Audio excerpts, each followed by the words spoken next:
नमस्कार, मैं हूं धर्मेंद्र। आप देख रहे हैं ऑनलाइन न्यूज इंडिया। बीजेपी के लिए, नरेंद्र मोदी के लिए चौतरफा हमले शुरू हो गए। चौतरफा उनके ऊपर वार हो रहा है और ऐसे में आज बीजेपी का एक और विकेट चला गया। येदियुरप्पा, कर्नाटक के मुख्यमंत्री येदियुरप्पा का इस्तीफा हो गया, लेकिन पार्टी कह रही है कि हमने इस्तीफा इसलिए लिया है क्योंकि उनका स्वास्थ्य ठीक नहीं था। लेकिन येदियुरप्पा ने इस्तीफा देने के बाद में पत्रकारों से जो कहा है उसको सुन करके हर कोई यही कहेगा कि ये जबरदस्ती हुआ है। और उसके बाद में 5000 लिंगायत मठों ने कर्नाटक के अंदर मोर्चा खोल दिया। बड़ी खबर है, आज जबरदस्त हलचल रही। सुबह राहुल गांधी ने मोर्चा संभाल लिया, उसके बाद में खुद ही बीजेपी के अंदर हिट विकेट हो गया। अब ये खबर आप देखिए, ऑनलाइन न्यूज इंडिया की खबर है। इस्तीफा देने के बाद रो पड़े येदियुरप्पा, बोले बार बार देनी पड़ रही है अग्नि परीक्षा। येदियुरप्पा के ये शब्द हैं। इस्तीफा देने के बाद में पत्रकारों से बातचीत करते हुए वो रो पड़े और रोने के बाद में उन्होंने कहा कि मुझे बार बार अग्नि परीक्षा देनी पड़ रही है। अब आप बताइए, एक कोई भी कॉमन सेंस का व्यक्ति बता सकता है कि आप ये बताइए कि जो व्यक्ति रो रहा है, जो व्यक्ति ये कह रहा है कि मुझे अग्नि परीक्षा देनी पड़ रही है, क्या वो व्यक्ति स्वास्थ्य कारणों की वजह से इस्तीफा दे रहा है? बिल्कुल नहीं। न केवल दाल में काला है बल्कि पूरी की पूरी दाल काली है और इसीलिए जो है सब कुछ हो रहा है। लेकिन सबसे हैरानी की बात यह है, सबसे हैरानी की बात यह है कि अब कर्नाटक के अंदर 5000 लिंगायत मठों के प्रमुखों ने अब सरकार के खिलाफ बिगुल फूंक दिया है।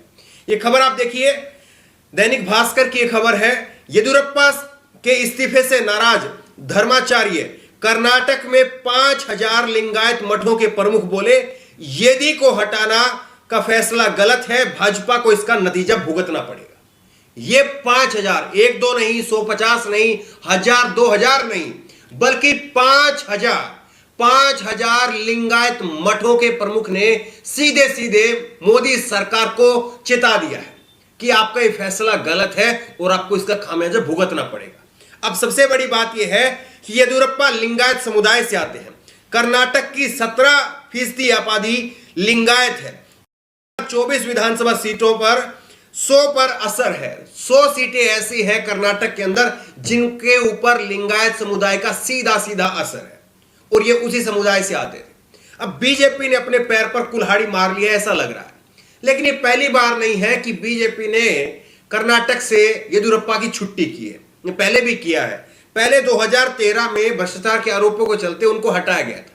उसके बाद में बीएस येदियुरप्पा ने अपनी पार्टी बना ली और जब पार्टी बनाई तो हालत बीजेपी की ये हो गई थी, बीजेपी वहां पर येदियुरप्पा के बगैर अकेली लड़ी थी, तो हालत ये हो गई थी कि 224 में से केवल 40 सीटें आई थी बीजेपी की। ये हालत हो गई थी बीजेपी की। अब उसके बाद में अभी जो हटाया गया है, ये क्या माहौल का संकेत दे रहा है, ये अपने आप में आप सोचिए। लेकिन सबसे बड़ी बात यह है कि कर्नाटक से जो आवाज आ रही है वो आवाज नरेंद्र मोदी के कानों के लिए अच्छी नहीं है। वो आवाज अच्छी नहीं है। क्यों है आप ये देखिए। दिल्ली को कर्नाटक का मिजाज नहीं मालूम, दिल्ली को कर्नाटक का मिजाज नहीं मालूम, ये वहां के लोगों की आवाज है। इसमें कहा है कि लिंगेश्वर मंदिर के मठाधीश शरण बासलिंगा, उन्होंने कहा कि दिल्ली के लोगों को कर्नाटक के चुनाव कैसे होते हैं, कैसे जीते जाते हैं, यह सरकार बीएस येदियुरप्पा ने बनाई थी, इसलिए उन्हें हटाना भाजपा को कष्ट में डाल सकता है। तो ये जो है वहां से ऐलान हो रहा है। सबसे बड़ी बात यह है कि राज्य के 5000 मठाधीश विरोध पर उतर आए हैं। यहां के मठाधीश और करीब 5 करोड़ लोग, अब देख लीजिए आप, 5000 मठाधीश के अंतर्गत 5 करोड़ लोग आते हैं और उन 5 करोड़ लोग उम्मीद कर रहे हैं कि भाजपा हालाकमान इन सभी हालातों पर विचार करने के बाद ही फैसला लेगा। अगर बिना विचारे फैसला किया तो राज्य के 5000 मठाधीशों का एकजुट विरोध केंद्र को झेलना पड़ सकता है। तो ये सीधे सीधे आवाज जो है वो वहां से निकल करके सामने आ रही है। सबसे बड़ी बात यह है कि इसको लेकर के वरिष्ठ पत्रकार और जानकार लोग, राजनीति के जानकार लोग, कर्नाटक की राजनीति के जानकार लोग, वो भी इस बात को कह रहे हैं कि बीजेपी ने अपने पैर पर कुल्हाड़ी मार ली।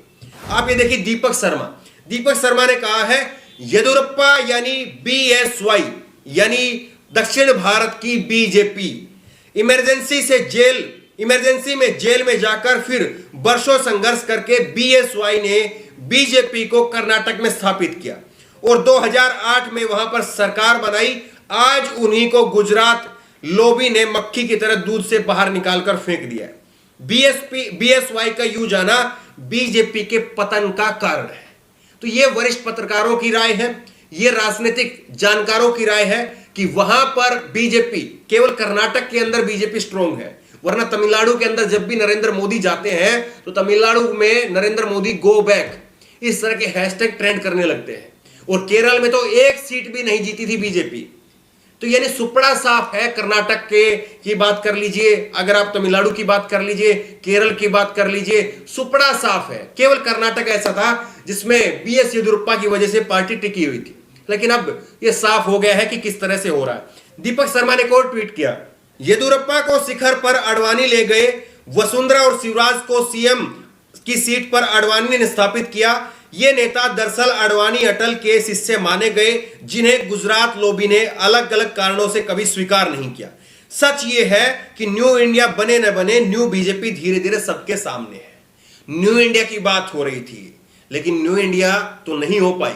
ये भारत को कांग्रेस मुक्त करने की बात कर रहे थे, लेकिन उन्होंने बीजेपी से उन तमाम नेताओं को मुक्त कर दिया है जो नेता पहले अडवाणी के माने जाते थे, जो नेता अटल जी के माने जाते थे। इसीलिए तो नारा दिया जाता है कि ये बीजेपी अटल अडवाणी वाली बीजेपी नहीं है। और इस बीजेपी के अंदर उमा भारती, मुरली मनोहर जोशी, एलके अडवाणी खुद ये कैसे बाहर कर दी गई, ये सबके सामने है। और इसीलिए राकेश टिकैत भी एक नारा बार बार उछालते हैं। राकेश टिकैत तमाम टीवी डिबेट में अपने कहते हैं कि अपने वरिष्ठ नेताओं से एक बार बयान दिलवा दीजिए, उनको भी मुक्त कर दीजिए। उनको बंधक बना लिया है, उनको जेल में डाल दिया है, घर में हिरासत में रखा हुआ है उनको। ये राकेश टिकैत बार बार कहते हैं।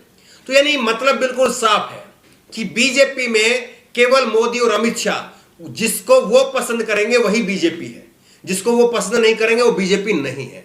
ये बीजेपी नहीं थी, यकीनी तौर पर ये बीजेपी नहीं थी। और शायद इसी का खामियाजा अब कर्नाटक में भी उनको भुगतना पड़े। कर्नाटक में जिस तरह से येदियुरप्पा को हटाया गया है, इसके साफ स्पष्ट संकेत है कि बीजेपी के लिए दक्षिण भारत में अब राह बेहद मुश्किल हो गई है।